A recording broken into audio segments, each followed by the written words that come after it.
Now calling State versus Quintin Hudson.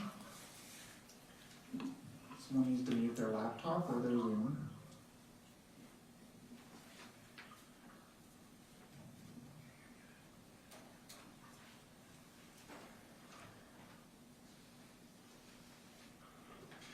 Now calling State.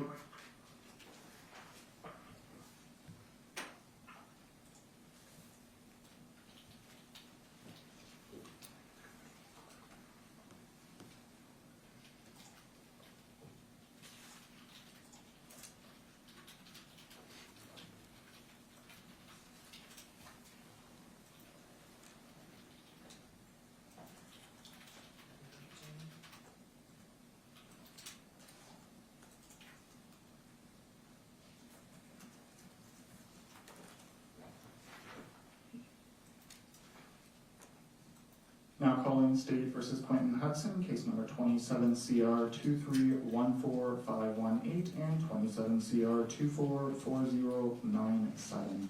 Parties, please note their appearances. Stuart Shapiro on behalf of the state. Stephen Moeller on behalf of the state. And Stefan Landreau-Velenga, Landreauvellenga on behalf of Mr. Hudson, who's present to my right. Also present is co-counsel Laura Baldwin, BALDWIN. All right, and do we also have with us today the writer of the pre-sentence investigation? Yes, Your Honor, McKay Haspel, I authored the PSI in this case. Thank you so much. All right, good afternoon, everyone. I recognize, first of all, that this is a tight fit in here today. I appreciate everyone's cooperation with the deputies and with the court staff and making sure that everyone, this is a public hearing, everyone has the right to be here. And that is also why this is on Zoom. So anyone, any member of the public has the ability to join this courtroom virtually and observe this sentencing hearing on Zoom. But I know there are so many people here that have an interest in being here, and I appreciate everyone's cooperation and willingness to scooch over and make room, just like we have to do sometimes in church, to make sure that there's room for everyone to be here. I also recognize this case is a tragedy, and that everyone that is here in this courtroom is grieving today for the losses that they have experienced, and also it is an emotional day for Mr. Hudson and his family as he is here today voluntarily, knowing that he is being committed to the Commissioner of Corrections. So I just wanted to start with that and with thanking you all for respecting the process and respecting each other. Thank you. All right, I have previously, as everybody here I'm sure is aware, these parties have entered into a plea agreement. Mr. Hudson entered a guilty plea to both count 1 and count 2.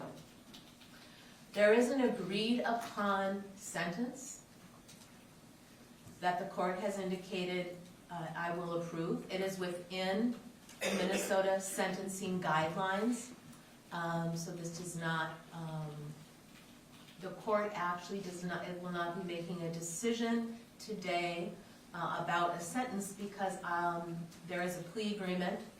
It is within the parameters provided by the law. The court has already decided it's appropriate and told the parties I will approve of the plea agreement. We're here today for sentencing, and also to give an opportunity for the people that have an interest in this case and who have experienced this loss to be able to have a voice and be heard in this courtroom as they have the right, and also for Mr. Hudson's attorneys or Mr. Hudson to be able to speak as well. I have before me the pre-sentence investigation, and I have had an opportunity to review that. The Additionally, the court has reviewed 2 letters of support on behalf of Mr. Hudson. I have reviewed a psychological evaluation and a neuropsych evaluation submitted on behalf of Mr. Hudson. Is there anything else that either party believes has been submitted and I should have before me that I do not have? No, Your Honor. Just, Your Honor, as to the letters, there was one PDF which combined 4 of them into one single PDF for the sake of convenience sake, so I just want to make sure you had seen all of those letters, not simply the first page on the original PDF. If not, I have physical copies of all of them. I believe there are 5 total letters of support for Mr. Hudson. I have a letter from Aurora Awodu.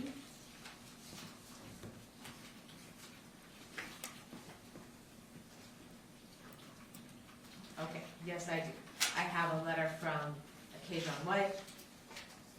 Yes, I do.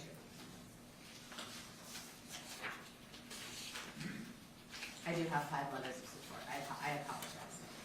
And I have had an opportunity to review all those documents. So I have everything before me that has been submitted. I also have a proposed restitution order that I believe the state has submitted or filed. I have, Your Honor, I'll have some comments about that at the appropriate time. All right, thank you. With that, we'll proceed first with the state. Do you wish to make your argument first, Mr. Shapiro, or would you like to have the victims provide their impact statements at this time? Thank you, Your Honor. For the record, the state has reviewed the pre-sentence investigation. It has no additions to it. It has no corrections to it. It does, however, have some comments to it. The state will provide those comments at the conclusion of the victim impact statements. Your Honor, there will be 4 victim impact statements today. The state is prepared to go forward with those at this time if that is what the court wishes to do. I do believe now is the appropriate time to hear from, victim impact statements. Those that are going to be providing a statement, please remember to direct your comments to me, okay? And you are welcome to come here to the podium to provide your statement, or you may sit at council table and provide your statement. I just need you at a microphone, and then before you speak, as everyone can see here, the court has approved media coverage. It's my understanding that no one is objecting to have their statement be recorded and live streamed, but I am going to ask that you confirm that before you provide your statement. With that, Your Honor, the state first calls Emily Gerding to give a victim impact statement. She is the mother of John Gerding and the mother-in-law of Emily Gerding. Thank you.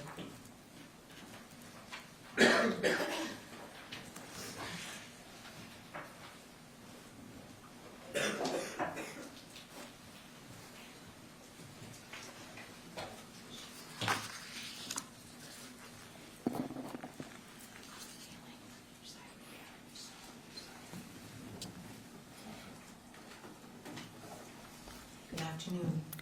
Thank you for being here. Just for the record, could you please state your name and spell it? And then take your time. If you need to pause, go ahead and take your time to do that, okay? And if you need a glass of water or something, we do have fresh water here. Feel free to pour her a glass and provide it. It is fresh water. Go ahead now. Julie, Julie, sorry. Gerding, Gerding. What would you like the court to know?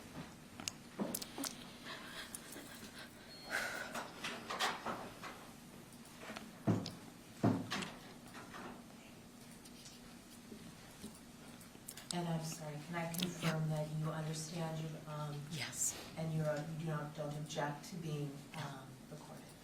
Go ahead, whenever you're ready. I am writing this statement with a heart heavy with grief and an overwhelming sense of loss. My daughter-in-law, Emily, was tragically taken from us in a horrific high-speed car accident. In an instant, our family was shattered, and two sweet, innocent girls lost their precious mother. Emily was so much more than just a daughter-in-law to me.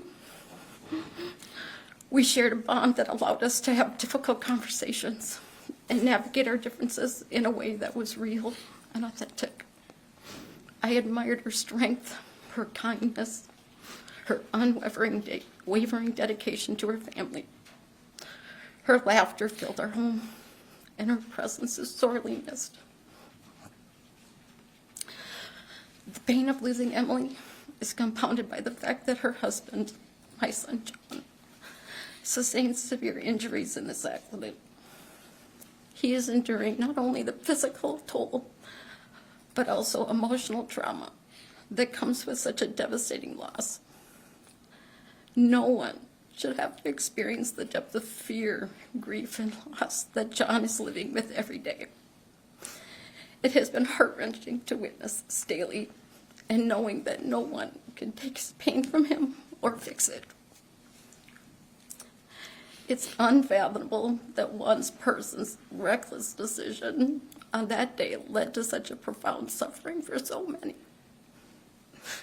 No parent, family member, or friend should have to face the heartache that we're enduring. Emily's absence is felt in every corner of our lives. We are left to navigate a world that feels so incomplete without her. As we mourn the loss of a remarkable woman, we also carry the weight of the trauma that this tragedy has inflicted on our families. We hope that by sharing our story, we can honor Emily's memory and shed light on the consequences of choices made in the heat of the moment. Thank you so much for letting me share this painful chapter. Thank you for being here. Is there anything you would like to add? No. Did you bring a photo today? This Yes. has been great. May I see? That was the last family photo of John, Emily, and their daughters, 15 days before at our daughter's wedding. Thank you. It's a beautiful photo. You're a very precious memory. Yes. Thank you for bringing that today, Chip. Thank you.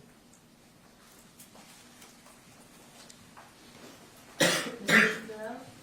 Thank you, Your Honor. Next, Your Honor, will be Samantha Pearson, sister of Emily Gerding and sister-in-law of John Gerding.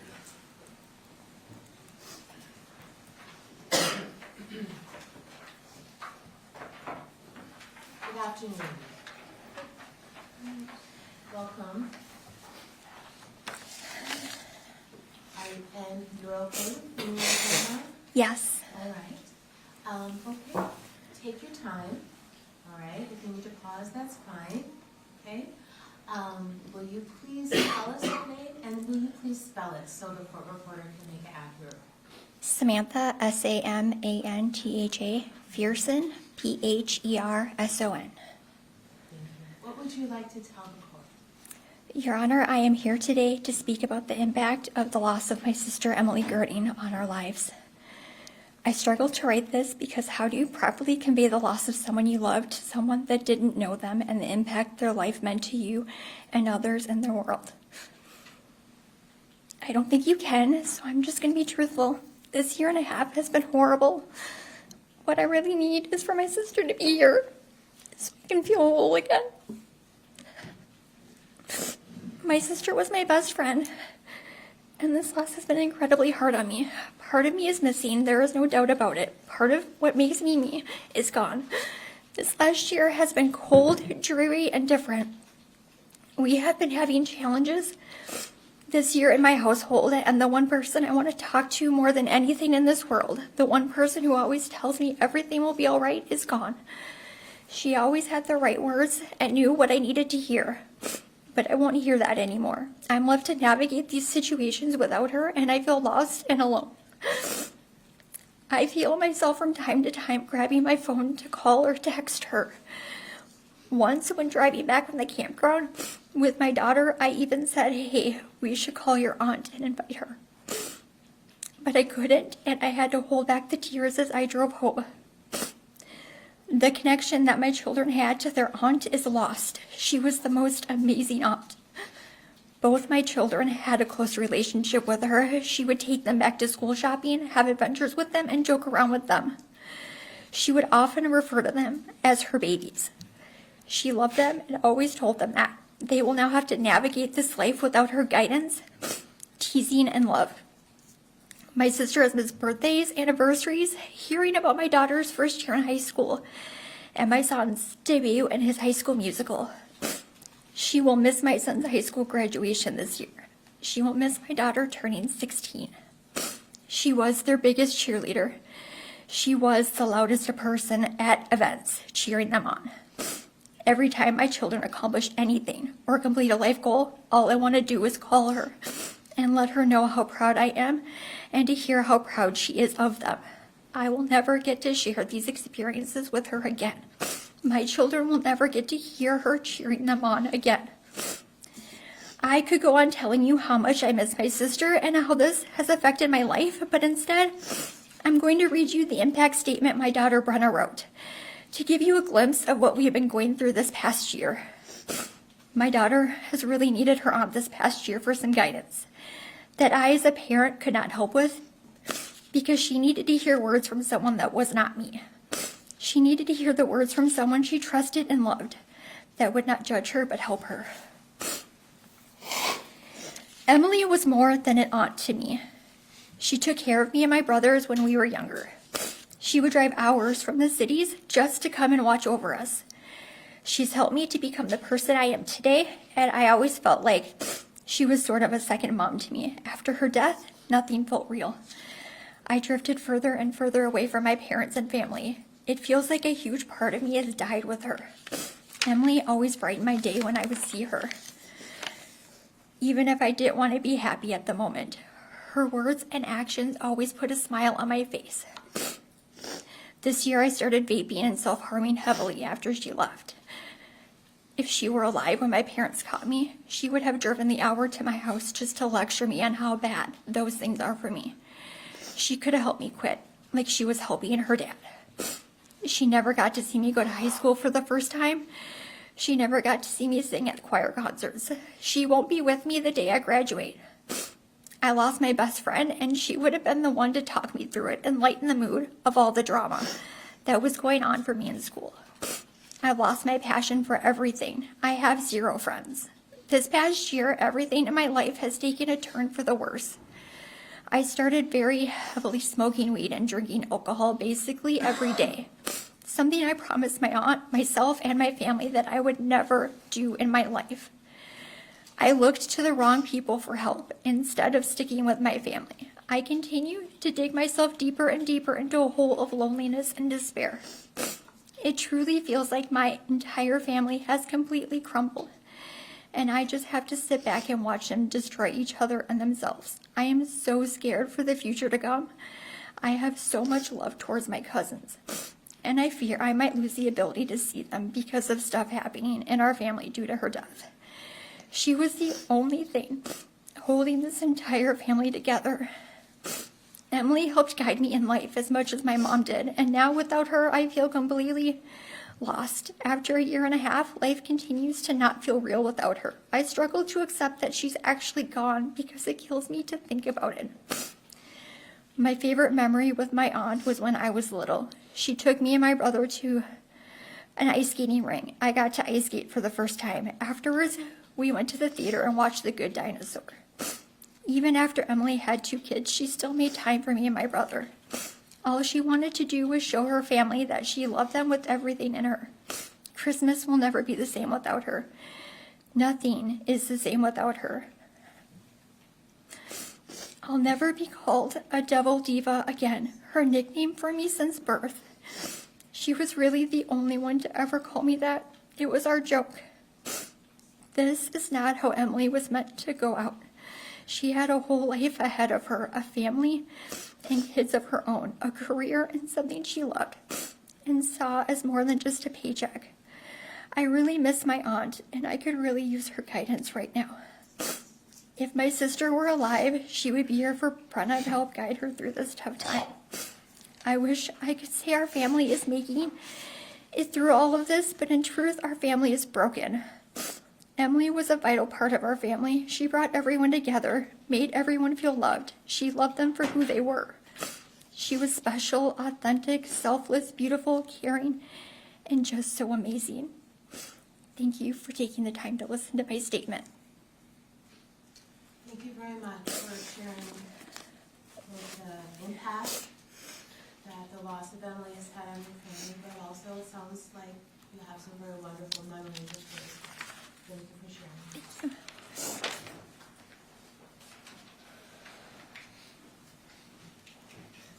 Your Honor, the next victim impact statement will be from Linda Darmer, mother of Emily Gerding, mother-in-law to John Gerding.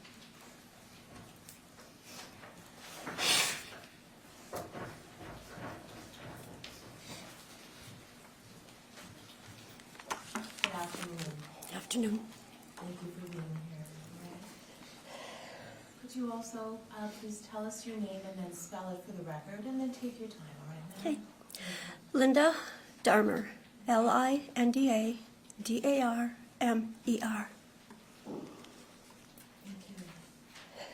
What would you like the court to know? What would you like to share today? How do I tell you about Emily? About the love we have for her?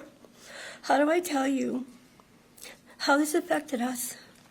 The words don't come easy. In fact, they come very hard. I miss Emily every day. I cry every day. I worry about what this day will bring. Who I will have to help. Who will have to help me. Life wasn't easy before because life isn't easy. But because of this, life is much harder than it was before. Emily brought joy and happiness and love to the people in her life. She was many things to many people. To me, she was my daughter, and I loved her very much. To her father, she was a partner in crime. They did many things together. They raced cars. They raced lawnmowers. Bryden was Emily's soccer coach for many years. They also had a very special bond. They talked every day. He misses her so much. How do you feel the emptiness in your heart? How do you stop missing a person who was taken from you? Emily also had two sisters, Samantha the oldest, Amber in the middle, and Emily was the youngest. They loved each other. They frustrated each other, as sisters do. But mostly, they loved each other very much. I have a picture of the three of them playing with their babies. Amber had her baby all dressed up, and Samantha had her baby all dressed up. But if you looked closely, that little baby that Samantha was holding was Emily. She dressed her baby. Every day, Samantha loved her little sister. The love of the girls.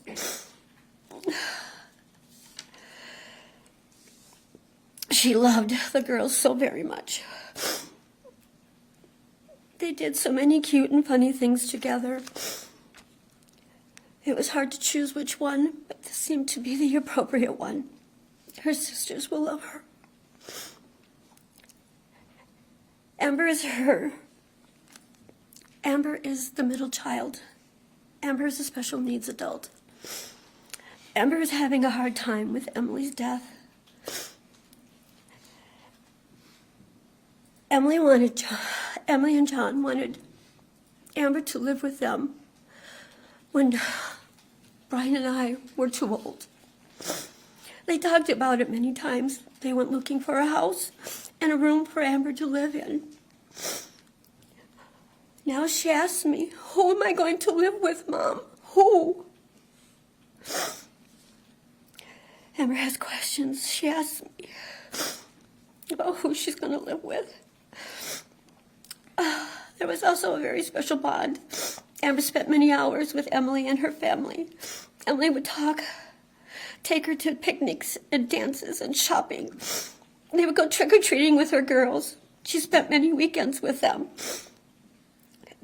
Amber was mad.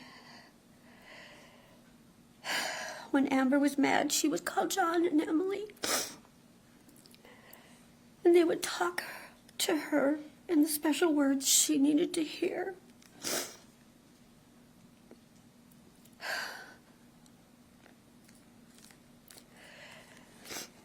Emily and John have two special, lovely daughters who miss their mom very much. The youngest one, over the course of the 2 summers, put flowers in a bird bath. She would say words over the flowers, stir them, and put more flowers in and say more words. I asked her one time, "What are you doing?" She looked at me and said, "Oma, I'm making a potion. I want to bring my mommy home. I miss her." Another time, she frantically put her hands down my shirt. She tells me she wants my necklace that has a picture of her mom on it. She's very adamant about seeing her mother. So I take the necklace off. I put the light from my phone to the wall. As the light shines through it, her mom appears on the wall. The calmness comes over her. She sees her mama. She misses her mama. The oldest one asked me who found out about my mom and dad first. That's the day my heart broke. Again, I had to tell her. Papa got a phone call. Papa couldn't hear because he didn't have his hearing aids on. So I took the phone from him. I talked to the person on the other end. The person on the other end was the doctor from the hospital who told me her mama was dead. Her mom and dad were in a car accident, and her mom was dead. He told me that John was in critical condition. When I told her, I called her auntie first, and I called her Grandma Julie, and I called my cousin Scott. Then she wanted to know how her dad found out. I asked her to ask her Grandma Julie, because she was the one who told her dad. She did ask me more questions, and I answered them the best I could. This is the hardest thing I've ever had to do, telling the girls about their mom. The hardest thing we ever had to do was tell those 2 little girls that their mom was dead and their dad was in the hospital. 6 family members sat down and talked about how we would tell the girls. We talked to a professional about how to talk to the girls. We talked to the professional and we sat down again. We made a plan. When and where we would tell the girls. We got the girls and told them we wanted to talk to them about their mom and dad. At this point, they believed their mom and dad were just in the hospital. We told them about their dad and how he was doing. Then we started to tell them about their mom. Time slowed. It almost seemed to stop.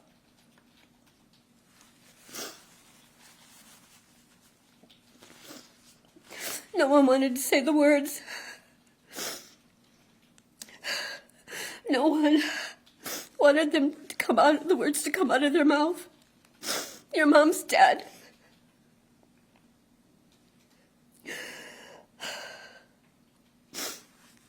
And when they came out, my heart broke again and again and again when those words came out of my mouth.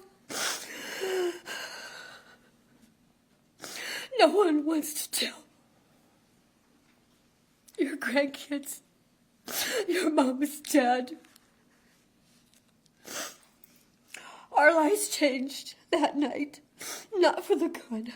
Our lives will never be the same again. We will never experience the wonderful person we call Emily.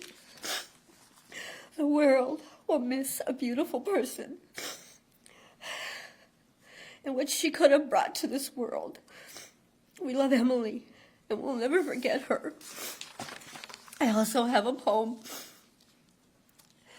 I have been reading this poem since 2 days after she died. Every morning I open my eyes. I realized this morning again you died. I awake as I cried. How can this be true when I can't reach out to hug you? Is it possible to die? Every morning when I open my eyes. Yes, it's true. I can't deny. You died again this morning. I can't believe why. As I reached my arms to the sky, I screamed and yelled, why did my child have to die? This is the reason I hate to sleep. Losing you on repeat. I know it may all seem extreme. When I wake up, I wish it was all a dream. Going to sleep is a living nightmare. Waking up, and you're not there. My reality is you die every day. I hate our lives turned out this way. You think I should pray to take the pain away? I doubt it. I'll relive this pain until my dying day. Thank you for listening.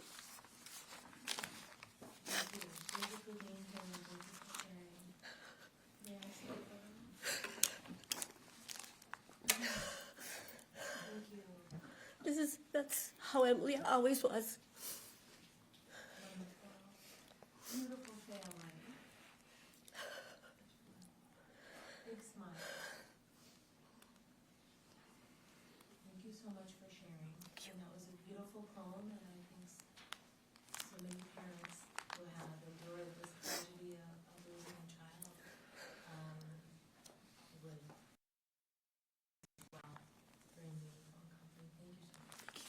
so much. Your Honor, the next victim impact statement will come from John Gerding, victim, husband, Emily Gerding.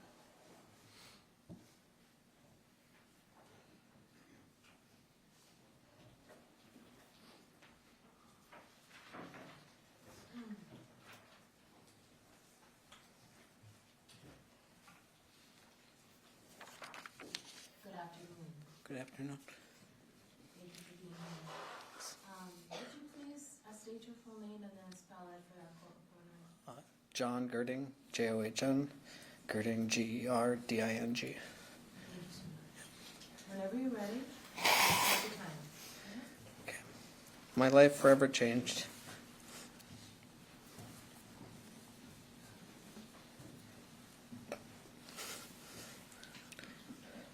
On July 8th, 2023, a life that was unnecessarily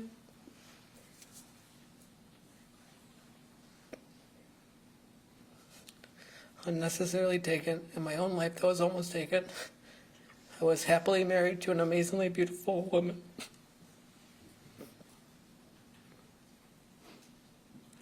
With 2 beautiful daughters. On that day, I lost the love of my life, my best friend, and my wife.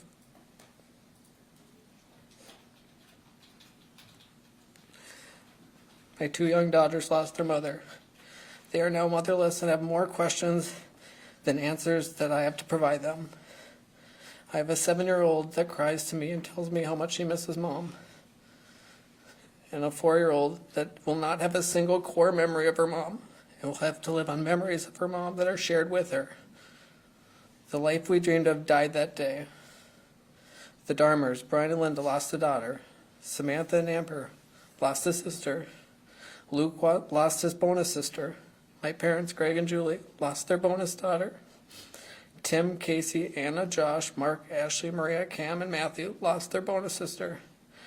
And the 11 nieces and nephews, and counting, lost their fun and vibrant aunt who lit up any room.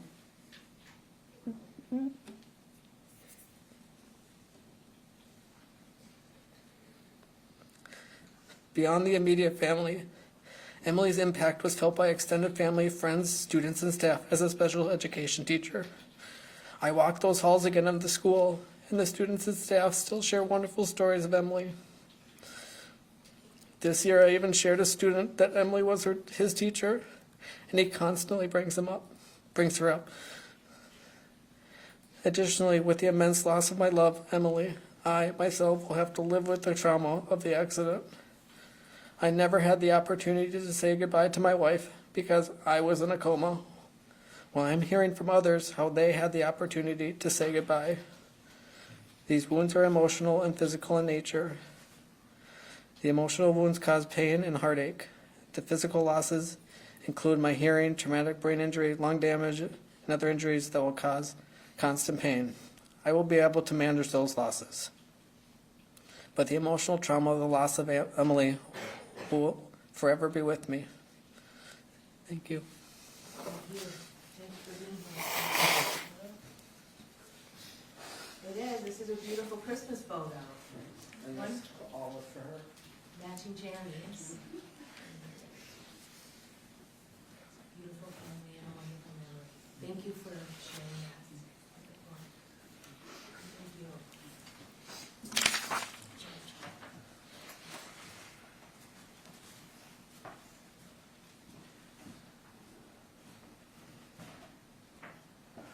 Cheryl? Thank you, Your Honor. Your Honor, I would like to note for the court that present today is also Amber Starmer. You've heard her name mentioned in the victim impact statement. She is in the gallery in support of Emily. She is Emily's sister, and I wanted the court to know that she was here in support. Thank you. Your Honor, the state is prepared to make some remarks regarding sentencing. This is the appropriate time. It is. You may proceed. Your Honor, there is really no words that I can say to express the ramifications of the defendant's actions, the amount of pain, and the amount of grief two families have profoundly endured and will continue to do so. For many years, I've been telling families who have lost loved ones to crime that the criminal justice process and the sentencing process cannot make you whole, cannot take away your pain. And that is once again true as we sit here today. In this case, this particular case brings tremendous emotion to the families and quite frankly to myself for the amazing amount of loss that has occurred. Once we are done in this courtroom, their pain will continue and continue and continue. I'd like to take a moment to thank John, the Gerding family, the Darmer family for their participation in the process. They have shown up at every hearing, every step of the way, and their support for Emily, for John, for their families and friends has been noticeable by this prosecutor. Your Honor, we know what the sentence will be in this case. It is a negotiated resolution. A state 21 months on count 2, the incident which occurred first in time, to be followed by a Hernandez sentence of 161 months for a defendant with a criminal history score of 1. And while the sentence is known, the record should be clear on a few points. The state does take issue with statements made by the defendant in the pre-sentence investigation. They show a lack of understanding of what he did and show a concern, quite frankly, only for self. He called this a tragic accident. It was anything but. His conduct to initially speed was intentional. His decision to flee police was intentional. His decision to increase his speed in a residential neighborhood was intentional. His decision to run multiple stop signs was intentional.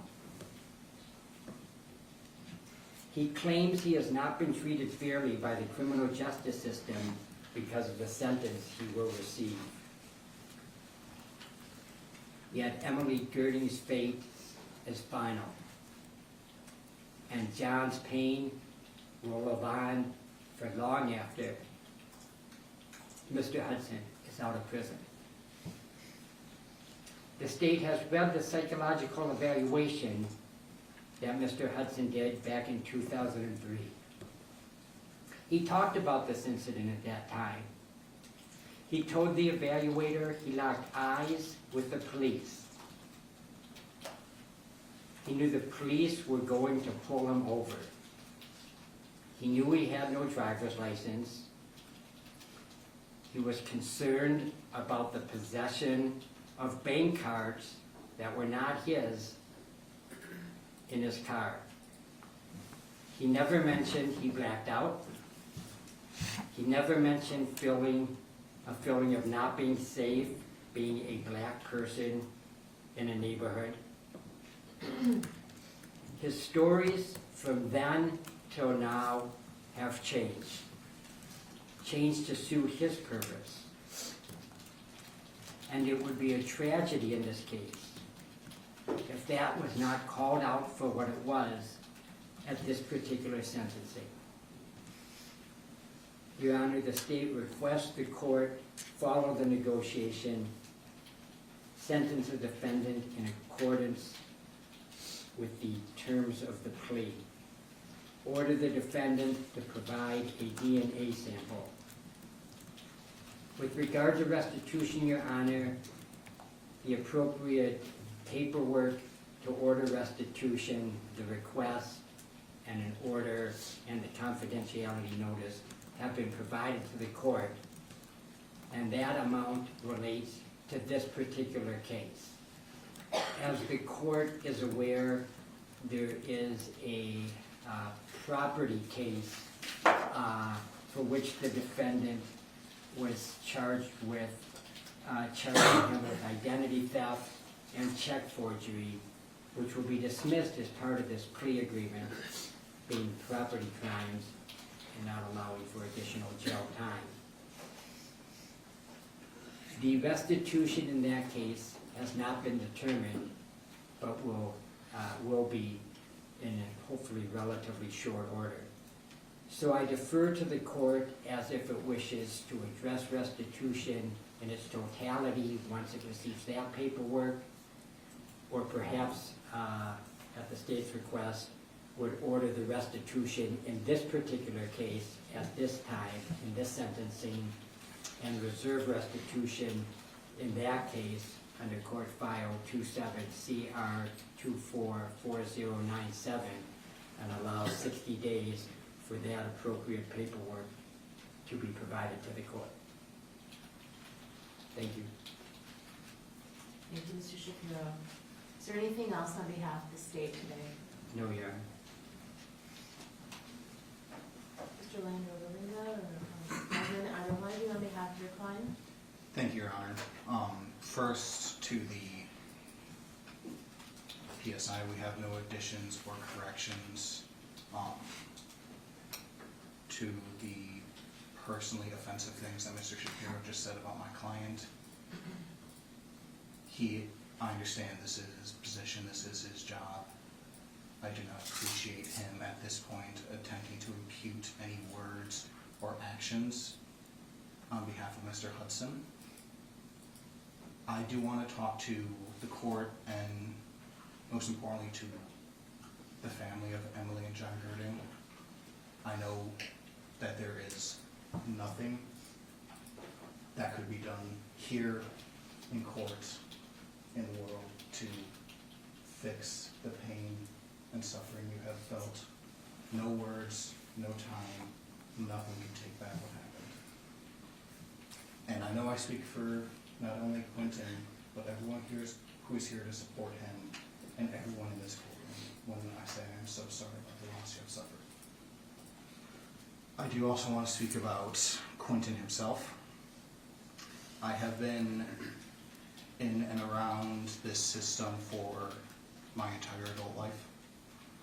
I have not experienced, seen, or been a part of a case with this much unimaginable loss and pain, not only for the defense, but for Quintin himself.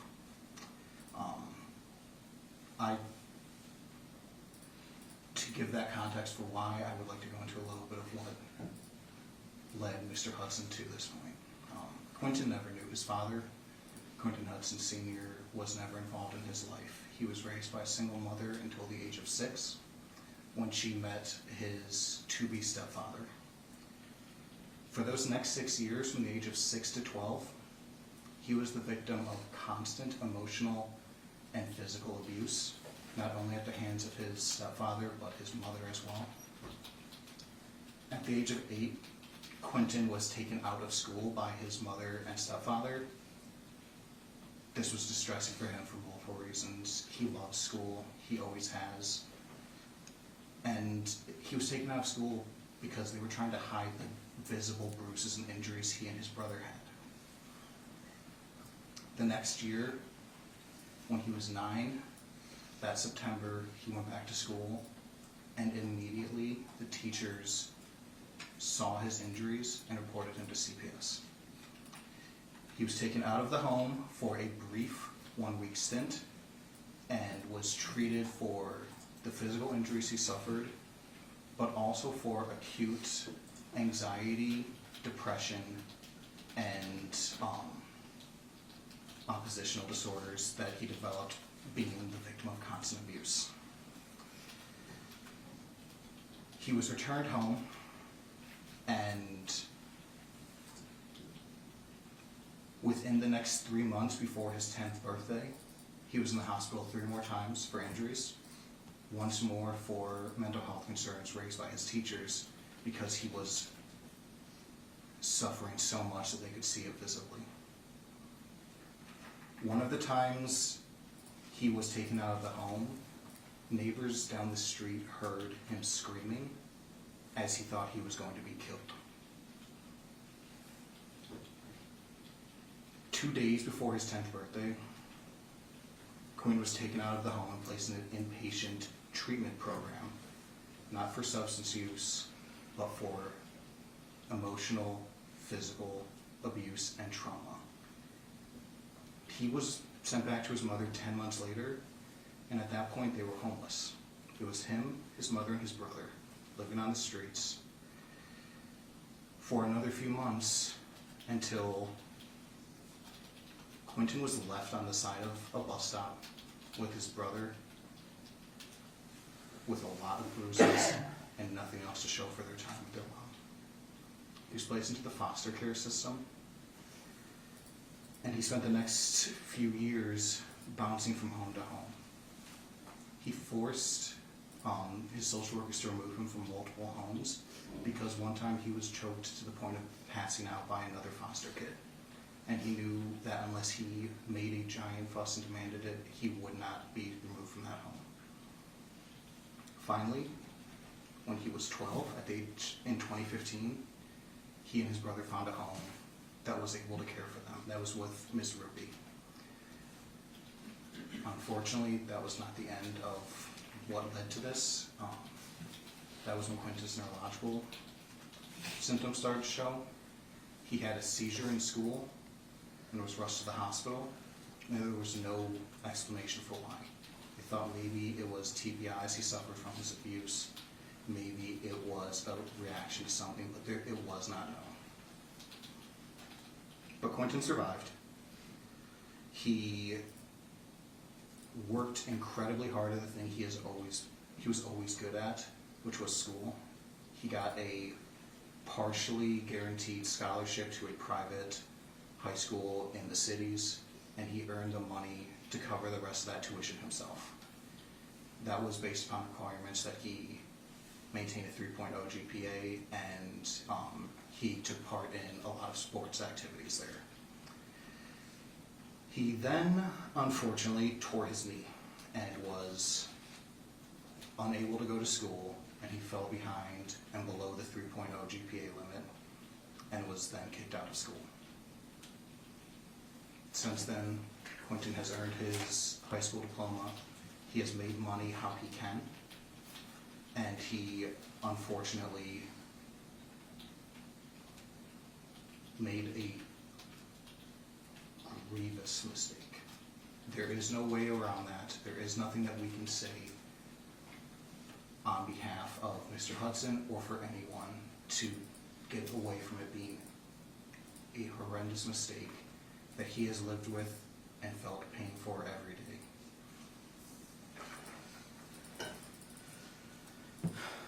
I was there when Mr. Hudson was told that Emily and John were teachers, and we watched his reaction. Not only because they were teachers and they helped kids, but he holds teachers very highly, as they're the ones who first saved him, who gave him the start of a path to get out of a cycle of abuse and trauma that he is still living with. And unfortunately, in this past year, not only has he been dealing with reckoning what he did and his mistake, he has been diagnosed with a degenerative brain disease. It is unknown exactly what it is, but the myelin along his myelin sheaths, which are the protein packages that cover your neurons, allowing the cells in your brain to fire, have begun to demyelinate. The most common cause of that is multiple sclerosis, something that Mr. Hudson has been trying to get a permanent diagnosis for before he enters into custody. We had an appointment set up for him last week, and that was to get a final scan to hopefully get a diagnosis before he is remanded to the Department of Corrections, and we'll need to start the diagnostic process over again. And ironic as it is, his health insurance denied his claim for a brain scan as it was too soon. A disease that is known to rapidly increase, an updated scan was too soon, even though now it will be too late.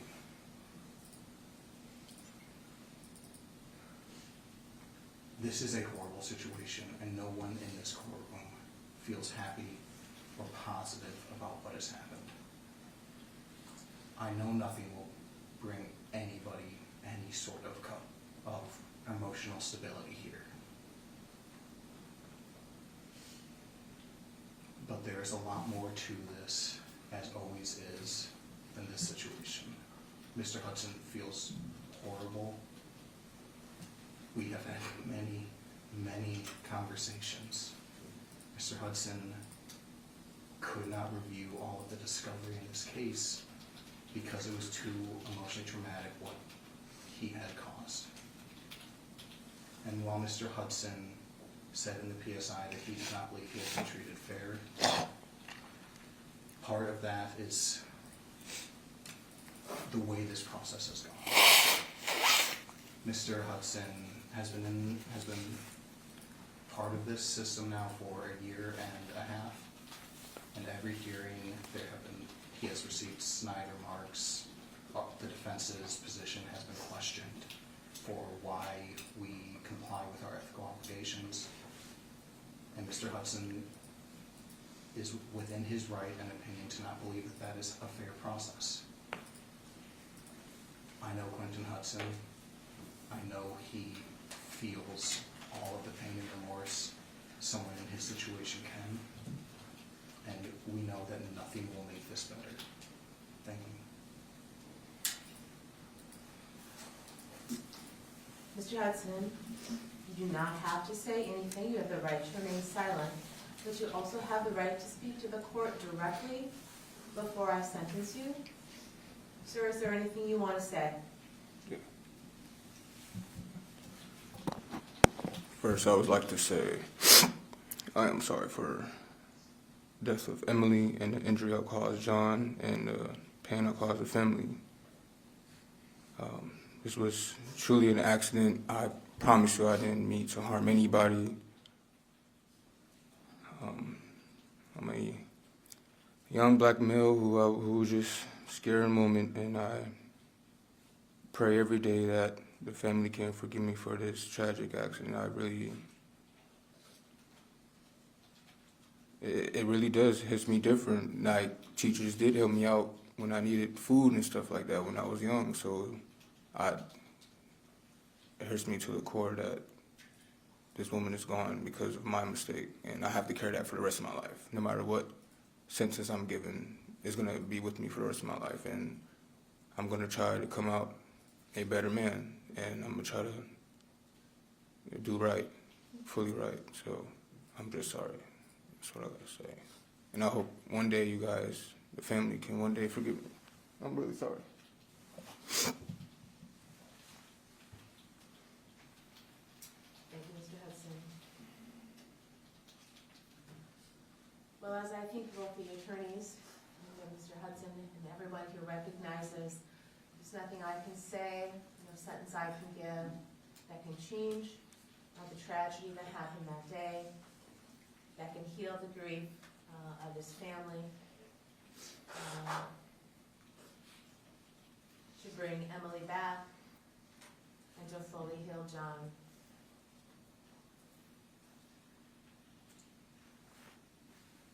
Mr. Hudson's actions that day clearly have caused an irreparable loss. It's been a very moving hearing, I think, for all of us here today. Emily was clearly a very remarkable person, a remarkable wife, mother, daughter, sister, best friend, teacher that had a big impact on her students. And John has suffered an irreparable loss and is clearly a very strong person who is doing an amazing job carrying on, healing, and now raising his daughters.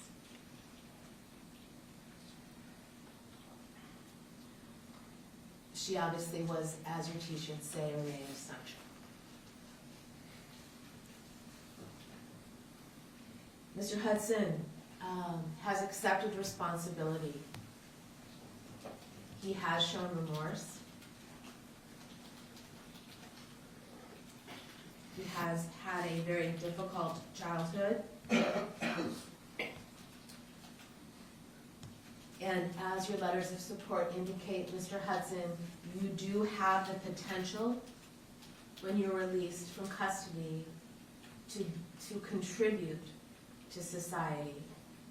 And I certainly hope that you use the time to continue to reflect on the decisions you made that day, and that you're able, when you're released, to reach your full potential that you do have to be a contributing member of society. Please rise to be sentenced.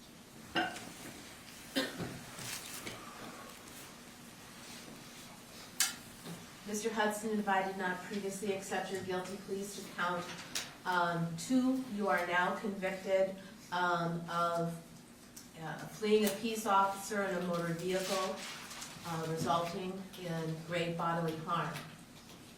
You are also adjudicated guilty on count 1, the felony charge of fleeing a peace officer in a motor vehicle, resulting in death. You are being sentenced on count 2 first. Is he demanding execution of sentence on that file? He is, Your Honor. Okay. You are committed to the Commissioner of Corrections for 21 months. 14 months is in custody, 1/3 on supervised release, If you violate the conditions of supervised release, you may be required to serve the entire 21 months in custody. On count 1, the sentence is concurrent, which means it's at the same time. Okay, not one sentence and then followed by the other. You are committed to the Commissioner of Corrections for 165 months. You will serve 2/3 or 110 months in custody and 1/3 or 55 months on supervised release. If you violate the conditions of supervised release, you may be required to serve the entire 165 months in custody. Do the parties agree that there is not a conditional release term as it relates to these sentences? Yes, Your Honor. Towards both of these sentences, you have credit for 69 days in custody. As a result of the plea agreement you've reached, counts 3 and 4 are dismissed, and the felony charge in file 27 CR 244097 are also dismissed. You must provide a DNA sample. You may not use, possess, or transport firearms, ammunition, or explosives.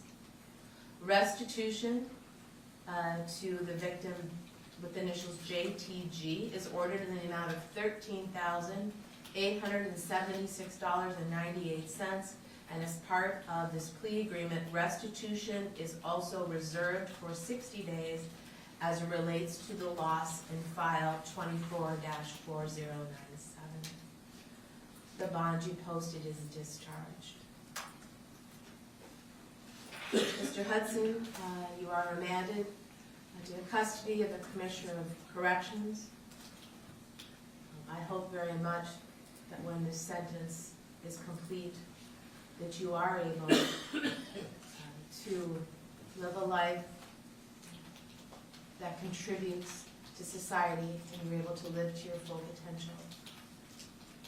I hope for the grieving families here today that the fact that he's accepted responsibility and that this matter is concluded, that this helps you move forward in your healing and in your stages of grief.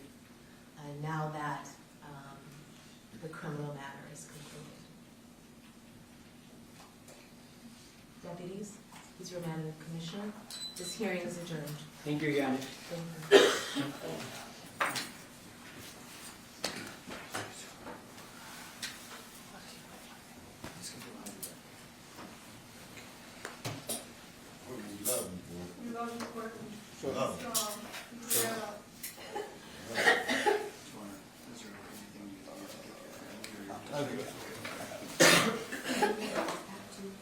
I have it.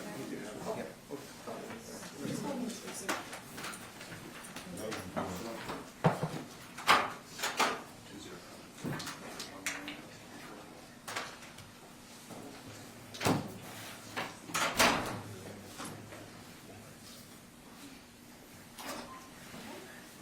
Counsel, if you need anything, you may approach, otherwise this hearing is adjourned.